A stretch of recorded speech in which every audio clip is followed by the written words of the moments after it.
Hello students, चलिए एक बहुत प्यारा इंटीग्रेशन देखते हैं cos x upon 1 plus cos x का एक्स के रेस्पेक्ट में। सबसे पहले देखो cos x upon 1 plus cos x को क्या लिख सकते हैं। कॉस एक्स को जब हाफ एंगल फार्मूला में हम लोग लिखेंगे तो आराम से लिख सकते हैं कॉस स्क्वायर एंगल का आधा x cos square x by 2 minus sine square x by 2 लिख देंगे।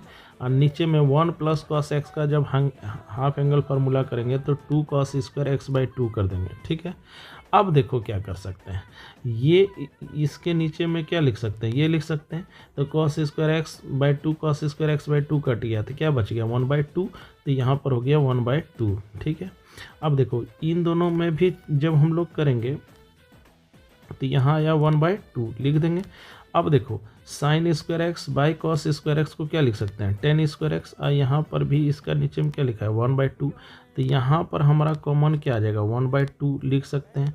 अब देखो यहाँ पर हमारा क्या बचा 1 बचा माइनस यहाँ क्या होना बचा टेन स्क्वायर एक्स बाई 2 यहाँ लिख देंगे। अब इसी का इंटीग्रेशन करना तो 1/2 कांस्टेंट है तो बाहर निकल गया विथ रेस्पेक्ट टू एक्स, यही चीज़ यहाँ किया है।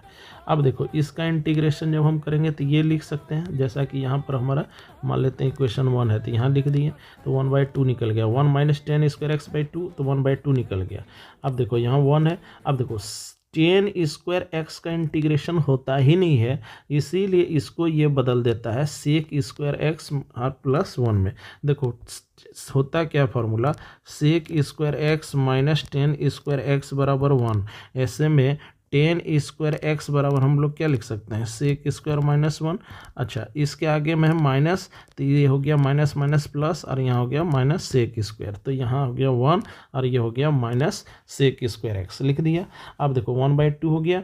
अब यहाँ पर देखो 1 और 1 कितना हो गया 2 हो गया minus sec square x by 2 with respect to x. अभी देखो इसका अलग इंटीग्रेशन करेंगे तो 2 निकल गया और बच गया क्या 1 का इंटीग्रेशन एक्स कर दिया।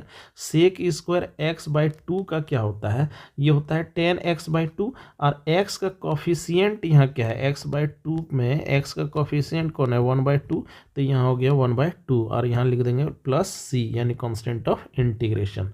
अब देखो 1/2 है, अब यहाँ पर क्या है 2 तो ये दोनों मल्टीप्लाई करेंगे तो क्या हुआ x हो गया।